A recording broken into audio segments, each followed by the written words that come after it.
लावा वाले भी कमाल कर रहे हैं यार। एंड्रॉइड 14 की अपडेट के बाद लगातार तीसरा अपडेट आ चुका है। हाँ, बहुत से ऐसे लोग हैं जिनके पास एक बार भी अपडेट नहीं आया, तो उन सब का भी जवाब दूंगा आज कि इस अपडेट में क्या क्या आया है और सब लोगों के पास अपडेट क्यों नहीं आ रहा है, मैं बताता हूँ आपको। देखो, इसी महीने के शुरुआत में लावा ने एंड्रॉइड 14 का अपडेट दिया था पहली बार, किसमें, लावा ग्री 2 मोबाइल में, जो मैं आपको दिखा रहा हूँ सामने।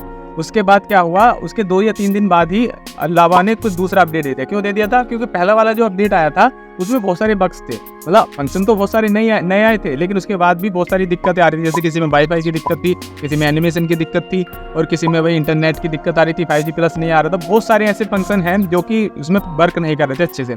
उसके ऊपर मैंने बहुत सारी ऑलरेडी काफ़ी सारी वीडियोस बना रखी हैं लावा की, लेकिन उसे फिक्स करने के लिए लावा ने 2 दिन बाद ही एक नया अपडेट दे दिया था। लेकिन कहानी यहीं खत्म नहीं हुई यार, फिर से दोबारा से उसमें भी फिर से बग्स आने लगे। तो जब ये सब कुछ हो रहा था तो कुछ दिन तक जब चलता रहा तो जो लावा ने अपना अपडेट देना थोड़ा सा बंद कर दिया, रोक दिया था। वो रोक के दिया था क्योंकि बग्स आ रहे थे, उसमें बहुत सारी प्रॉब्लम्स आ रही थी। तो लावा कमेंट वगैरह पढ़ते रहते हैं वीडियोज़ में, तो जब बहुत सारी दिक्कतें आ रही थी तो लावा ने बंद कर दिया। तो मेरे पास बहुत सारे ऐसे कमेंट आए, जैसे आपको स्क्रीनशॉट देख रहे होंगे कि भैया हमारे में तो अभी तक लावा का अपडेट कोई भी नहीं आया है। बहुत सारी ऐसी दिक्कतें आ रही थी, सबके पास अपडेट नहीं आ रहा था। तो अपडेट इसलिए नहीं आ रहा था क्योंकि पहले से ही बहुत सारे बग्स थे, स्टेबल तो कोई अपडेट आया नहीं था। तो इस वजह से लावा ने सबको अपडेट नहीं दिया। लेकिन अब फिर से एक अपडेट आया है, ये 70 MB का अपडेट है। और इस अपडेट में क्या क्या चीज़ें चेंज हुई हैं वो मैं आपको बताता हूँ। तो सबसे पहला फंक्शन मैं बताता हूँ। देखो, इसमें आप डुअल वीडियो रिकॉर्ड कर सकते हो।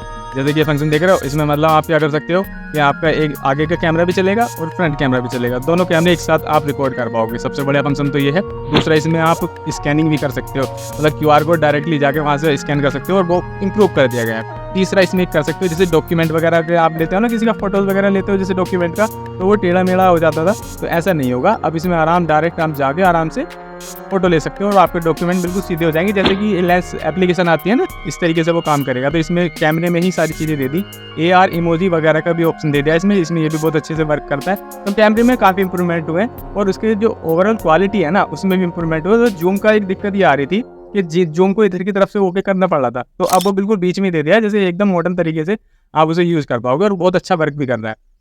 तो ये वाला भी इसमें फंक्शन देता है, मतलब ओवरऑल कैमरे की परफॉर्मेंस बहुत ज़्यादा अच्छी हो गई। चार्जिंग की एनिमेशन भी ऐड हुई है, तो इसमें जो लॉक की एनिमेशन है ना वो भी चेंज हुई है। साथ में आप इसमें देखो एक चीज़ और नया फंक्शन बढ़ा है इसके अंदर, लॉन्ग प्रेस करके अपनी जो रिसेंट एप्लीकेशन में जाते हो ना, तो वहाँ पर एक ऑप्शन आ जाता है ऐड टास्क लॉक। तो अगर आप इसे टास्क को लॉक कर देते हो तो इसमें एक फ़ायदा ये मिल जाएगा कि आपकी जो एप्लीकेशन है ये बंद नहीं होगी बैकग्राउंड से, मतलब चलती रहेगी। अगर आप क्लियर ऑल भी कर दोगे ना तब भी नहीं हटेगा, इसमें ऐसे ही चलता रहेगा। और इसमें एंटी पीपिंग का भी ऑप्शन आया है। एंटी पीपिंग के बारे में मुझे इतना ज़्यादा पता नहीं है क्या है, लेकिन एंटी पीपिंग का एक ऑप्शन आ रहा है इसमें, इसे भी आप यूज़ करके देख सकते हो।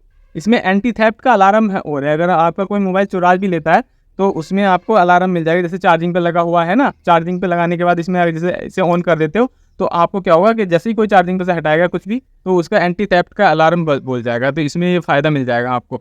और इसमें ऑलवेज ऑन डिस्प्ले जो है ना, उसमें जो क्लॉक आती थी उसमें भी आपको 1-2 क्लॉक बाजू के लिए इसमें भी नए फंक्शन मिला है आपको। तो एक और ये आ गया, और एक इसमें एप्लीकेशन और अब प्री इंस्टॉल आने लगी, वो है FM रेडियो की। पहले FM रेडियो की एप्लीकेशन नहीं आ रही थी। हाँ, लावा की जो गैलरी की एप्लीकेशन थी ना, जिसके बारे में मैंने बताया था कि कुछ दिनों बाद वो आने वाली है उसकी एप्लीकेशन, गैलरी वाली जो एप्लीकेशन होती है, तो वो तो अभी तक नहीं आई है अपडेट के बाद। लेकिन हाँ, जल्द ही ये आपको एक गैलरी की एप्लीकेशन जरूर देखने के लिए मिलेगी लावा के मोबाइल में। पहले एक टूल बॉक्स की एप्लीकेशन आ रही थी, उसे अनइंस्टॉल नहीं कर पा रहे थे, लेकिन अब आप अनइंस्टॉल भी कर सकते हो। साथ में उसे अगर यूज़ करना चाहो तो यूज़ करने के लिए बहुत सारे उसमें फंक्शन दे रखे हैं, तो वो भी आप यूज़ कर सकते हो। तो ये चीज़ आ गई इसमें। और फ्लैश नोटिफिकेशन हो रहा है इसमें, मतलब जैसे किसी की अगर कोई नोटिफिकेशन आएगी या कॉल भी आएगी तो आपको उसमें जो पीछे की फ्लैश होती है ना, ये फ्लैश भी आपकी जो है उसके साथ ही नोटिफिकेशन के साथ ही काम करती है। तो ये चीज़ें इसमें भी हो गई, ये 2-3 चीज़ें इसमें ऐड कर दी गई हैं। तो साथ में हाँ, बस छोटी मोटी जितनी भी बग्स वगैरह थे तो बहुत हद तक इसमें सही करे गए हैं। लेकिन हाँ, एक बग बहुत है इसमें, मतलब जैसे एप्लीकेशन है ना, तो एप्लीकेशन कभी कभी क्रैश हो जाती है, तो उसे क्या करना पड़ता है, क्लोज करना पड़ता है, मतलब बिल्कुल जाने के बाद बैकग्राउंड से हटाना पड़ता है। तो ये चीज़ सही नहीं हुई है, पहले भी नहीं हुई थी और अभी सही नहीं हुई है यार। इस पर अगर आप लावा वाले अगर मेरी वीडियो देख रहे हैं ना, तो इस पर जाके आप काम करो, या आपकी एप्लीकेशन जो जैसे क्रैश हो रही है ना, तो ये वाली चीज़ें आपको सही करनी पड़ेगी। तो ये कुछ चीज़ें हैं, और आपको भी लगता है कि अगर आपके साथ और कोई चीज़ और दिक्कत आ रही है तो आप मुझे बताओ कमेंट में। और अगर आपको लगता है कि यार अभी इसके अपडेट के बाद आपकी चीज़ें सही हुई हैं तो भाई अच्छी बात है, वीडियो को लाइक कर दो, चैनल को सब्सक्राइब कर लो। मिलता है आपसे नेक्स्ट टाइम।